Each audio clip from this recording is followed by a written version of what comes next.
ಒಂದು ಲೇಔಟ್ ನಿರ್ಮಾಣ ಮಾಡಬೇಕಾದ್ರೆ ಭೂಸ್ವಾಧೀನ ಪ್ರಕ್ರಿಯೆ ಹೇಗೆ ನಡೀತದೆ ಅಂತ ನೀವು ಕೇಳ್ತಾ ಇದ್ದೀರಾ. ಸರ್, ಲೇಔಟ್ ನಿರ್ಮಾಣ ಮಾಡಬೇಕು ಅಂತ ಅಂತಂದರೆ ನಾವು ಯಾವ ಭೂಮಿಲಿ ಲೇಔಟ್ ನಿರ್ಮಾಣ ಮಾಡ್ತೀವಿ ಅನ್ನೋದು ಮೊದಲಿಗೆ ನಾವು ಡಿಸೈಡ್ ಮಾಡಬೇಕು ಸರ್. ಅದರಲ್ಲಿ ನಾವು ಈಗ ಎ ಝೋನು, ಬಿ ಝೋನ್ ಅಂತೆಲ್ಲ ಇದೆ. ಇದರಲ್ಲಿ ಕೃಷಿ ಭೂಮಿ ನಿಮಗೆ ಭೂ ಪರಿವರ್ತನೆ ಮಾಡಕೊಳ್ಳಬಹುದಾ ಅನ್ನೋದನ್ನ ಪ್ರಶ್ನೆ.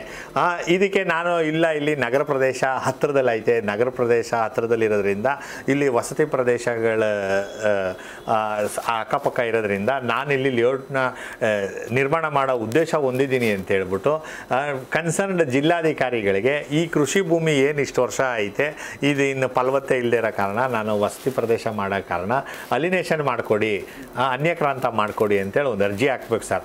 ಆ ಅರ್ಜಿ ಹಾಕಿದ ಮೇಲೆ ಇದು ಅಲಿನೇಷನ್ಗೆ ಫಿಟ್ ಲ್ಯಾಂಡಾ, ಅಲಿನೇಷನ್ ಇದಕ್ಕೆ ಮಾಡಿದ್ರೆ ಕೃಷಿ ಭೂಮಿಗಳಿಗೆ, ಕೃಷಿ ಚಟುವಟಿಕೆಗಳಿಗೆ ಏನು ನಷ್ಟ ಇಲ್ವಾ ಅಂಥೇಳಿ ಆ ಡಿ ಸಿ ಆಫೀಸಿಂದ ಕನ್ಸರ್ನ್ ಆಫೀಸರ್ಗಳು, ರೆವಿನ್ಯೂ ಆಫೀಸರ್ಗಳು ಎಲ್ಲ ಬಂದು ಅದಕ್ಕೆ ಮಹಾಜರ್ ಮಾಡಿ ತಹಸೀಲ್ದಾರ್ ವರದಿ ಪಡೆದು ಮತ್ತೆ ಡಿ ಸಿಗೆ ರಿಪೋರ್ಟ್ ಕೊಡ್ತಾರೆ. ಆ ರಿಪೋರ್ಟ್ ಆಧಾರದ ಮೇಲೆ ಅಲಿನೇಷನ್ಗೆ ಇವರು ವಿತಿನ್ ಸರ್ಟನ್ ಕಂಡೀಷನ್ನ ಅಲಿನೇಷನ್ಗೆ ಆದೇಶ ಕೊಡೋವಂಥದ್ದು.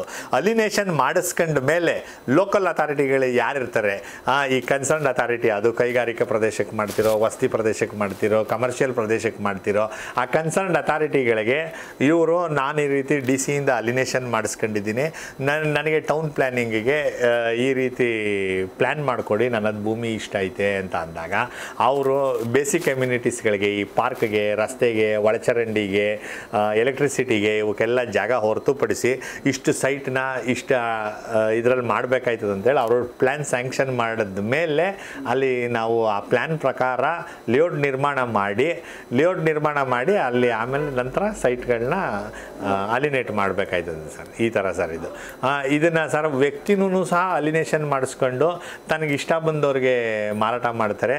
ಇಲ್ಲ ಸಂಸ್ಥೆಗಳು, ಸಂಘಗಳು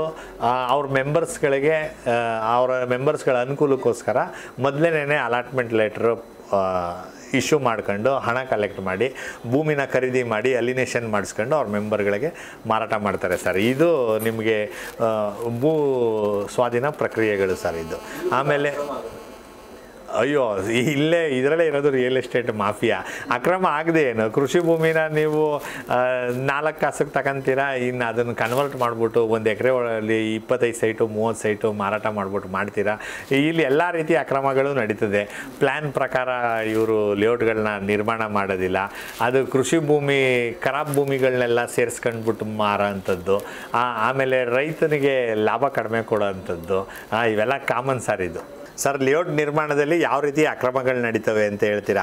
ಅಕ್ರಮ ಸರ್, ಇದು ಶುರು ಆದಾಗಿಂದ ಕೊನೆವರೆಗೂ ಬರೀ ಅಕ್ರಮಗಳೇ ನಡೆಯೋಂಥದ್ದು ಇಲ್ಲಿ. ಇದು ರಿಯಲ್ ಎಸ್ಟೇಟ್ ಮಾಫಿಯಾ ಸರ್. ಎಲ್ಲೋ ಅಲ್ಲೊಂದು ಲೇಔಟು ಇಲ್ಲೊಂದು ಲೇಔಟು ಅವರು ಸ್ಪಷ್ಟವಾಗಿ ಶುದ್ಧವಾಗಿ ಮಾಡ್ಬೋದು. ಇನ್ನು ಮ್ಯಾಕ್ಸಿಮಮ್ಮು ಇವರೆಲ್ಲ ಬೋಗಸ್ಗಳೇ ಸರ್ ಮಾಡ್ತಿರೋಂಥದ್ದು. ನೀವು ನೋಡ್ಬೋದು, ಸರ್ಕಾರಿ ಭೂಮಿಗಳನ್ನ ಒತ್ತುವರಿ ಮಾಡ್ಕೊಂಬಿಡ್ತಾರೆ, ಖರಾಬ್ ಭೂಮಿಗಳನ್ನ ಒತ್ತುವರಿ ಮಾಡ್ಕೊಂಬಿಡ್ತಾರೆ, ಲೇಔಟ್ ನಿರ್ಮಾಣ ಮಾಡ್ತಾರೆ. ಆ 40% ಏನು ರಿಲಿಂಕ್ವಿಶ್ ಮಾಡಬೇಕು ಅಂತ ಇರ್ತದೋ, ಸರ್ಕಾರಿ ಭೂಮಿ ಒತ್ತುವರಿ ಮಾಡ್ಕೊಂಡಿರ್ತಾರಲ್ಲ ಅದರಲ್ಲೇ ರಿಲಿಂಕ್ವಿಶ್ ಮಾಡ್ಕೊಂಡಂಗೆ ದಾಖಲೆಗಳು ಮಾಡ್ತಾರೆ. ಇಲ್ಲಿ 20 ಸೈಟ್ ಆಗೋ ಜಾಗದಲ್ಲಿ 25 ಸೈಟ್ನ ಮಾರಾಟ ಮಾಡ್ತಾರೆ. 1 ಸೈಟ್ನ ಇಬ್ಬಿಬ್ರಿಗೆ ಮಾರಾಟ ಮಾಡೋಂಥದ್ದು, ಇಬ್ರಿಗೆ ಅಲಾಟ್ ಮಾಡೋಂಥದ್ದು. ಮತ್ತು ಇವರು ರೈತನ ಹತ್ರ ಸೇಲ್ ಅಗ್ರಿಮೆಂಟ್ ಹಾಕೊಂಬಿಟ್ಟು ರೈತನ ಕೈಲೇನೆ ಅಲಿನೇಷನ್ಗೆ ಲೆಟರ್ ಕೊಡಿಸೋಂಥದ್ದು.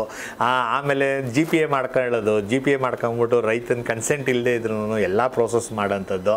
ಆಮೇಲೆ ಯಾವುದೋ ಒಂದು ಸಂದರ್ಭದಲ್ಲಿ ಇವರು ಅಕ್ರಮಗಳಿಗೆ ರೈತ ಸಿಡಿದೆದ್ದು ಹೇಳ್ತಾನೆ. ಸರ್ಕಾರದಲ್ಲೂ ಅಲಾಟ್ ಮಾಡೋಂಥ ಸೈಟ್ಗಳದ್ದು ಗೋಲ್ಮಾಲ್ಗಳು ನಡೀತವೆ ಸರ್. ಫಾರ್ ಎಕ್ಸಾಂಪಲ್, ಇವಾಗ ನಮ್ಮ ಮೂಡಾದಲ್ಲೇ ಒಂದೇ ಸೈಟು 3 ಜನ 4 ಜನಕ್ಕೆ ಅಲಾಟ್ ಮಾಡಿರ್ತಾರೆ.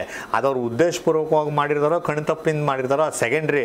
ಬಟ್ ಯಾರು ಅಲಾಟಿ ಇರ್ತಾರೋ ಅವ್ರಿಗೆ ಬದಲಿ ನಿವೇಶನ ಕೊಡೋಕೆ ಒಂದು ಪ್ರೊಸೀಡಿಂಗ್ಸ್ ಮಾಡ್ತಾರೆ. ಆಮೇಲೆ ಅವ್ರಿಗೆ ಎಲ್ಲಿ ಸೂಟೇಬಲ್ ನಿವೇಶನ ಇರ್ತದೋ ಅದನ್ನು ಇನ್ನೊಂದು ಬದಲಿ ನಿವೇಶನ ಕೊಟ್ಟು ಕಾಂಪನ್ಸೇಟ್ ಮಾಡ್ತಾರೆ sir.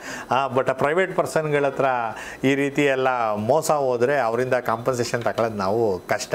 So government approved layout ಅಥವಾ ಗೌರ್ಮೆಂಟ್ ಅವರೇ ರಚಿಸಿರೋ ಲೇಔಟ್ಗಳಲ್ಲಿ ನಮಗೇನಾದರೂ ನಿವೇಶನ ಖರೀದಿ ಮಾಡ್ತಂದರೆ ಅದರಲ್ಲೇನು ತೊಂದರೆ ಏನಿರಲ್ಲ, ಧಾರಾಳವಾಗಿ ತಗೊಳ್ಬೋದು ಧೈರ್ಯವಾಗಿ. ಸರ್, ಇದು ಸರ್ಕಾರ ಅಭಿವೃದ್ಧಿಪಡಿಸಿದ ಲೇಔಟ್ಗಳಲ್ಲಿ ನಿವೇಶನ ಏನಾದ್ರೂ ಖರೀದಿ ಮಾಡಿದ್ರೆ ಮರು ಮಾರಾಟಕ್ಕೆ ಅವಕಾಶ ಇದೆಯಾ ಅಂತ ಅಂದ್ಬಿಟ್ಟು.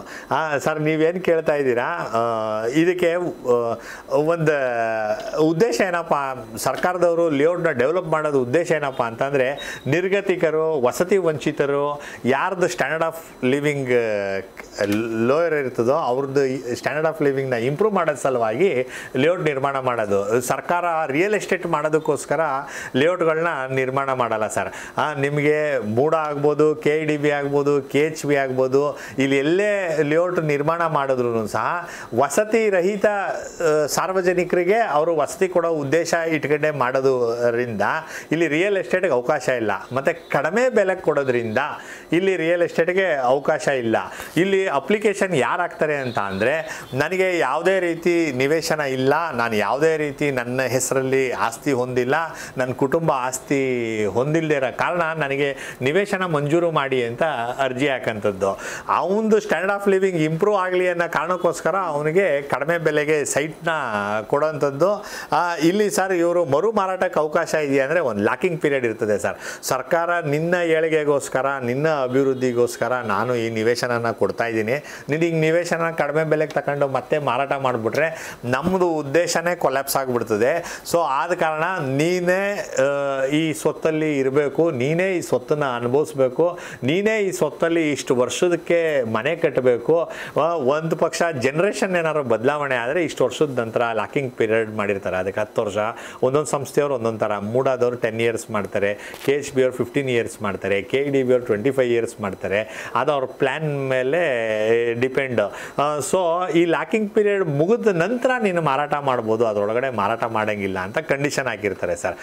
Objective of the government is to improve the standard of living ಹೊರತು ರಿಯಲ್ ಎಸ್ಟೇಟ್ ಮಾಡೋದು ಅಲ್ಲದೇ ಇರೋ ಕಾರಣ ಈ ರೀತಿ ಲಾಕಿಂಗ್ ಪೀರಿಯಡ್ಗಳು ಇರ್ತದೆ ಸರ್.